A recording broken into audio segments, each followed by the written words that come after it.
Could your winter use a little bit of spicing up? Hi, Katie here from Simply Earth, certified aromatherapist, and I love teaching people how to use essential oils. And today I'm going to tell you all about Winter Spice Essential Oil Blend. I'll talk about what's in the blend, how to use it, and make sure you know how to use it safely. Ironically, there's no spicy oils in Winter Spice Blend, but the aromas come together to create a spicy scent. The oils in this blend are Tangerine, Balsam Fir, and Fir Needle. The Tangerine in this blend adds a little bit of sweetness and depth, whereas Balsam Fir and Fir Needle adds that to that spicy aroma.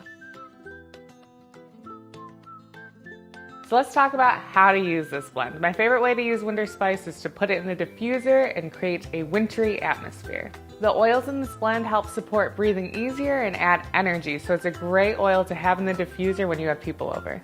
We've got a lot of great recipes that you can use this blend with, like our Cocoa Marble Soap or Winter Sunshine Diffuser Blend. I've got links to those in the description box. Let's make sure you know how to use Winter Spice Essential Oil Blend safely. It's generally non-irritating on the skin, just make sure you dilute it. We've got a dilution chart that's super easy to follow to make sure you are diluting the oil properly before putting it on your skin. It's safe to use around kids aged 2 and up.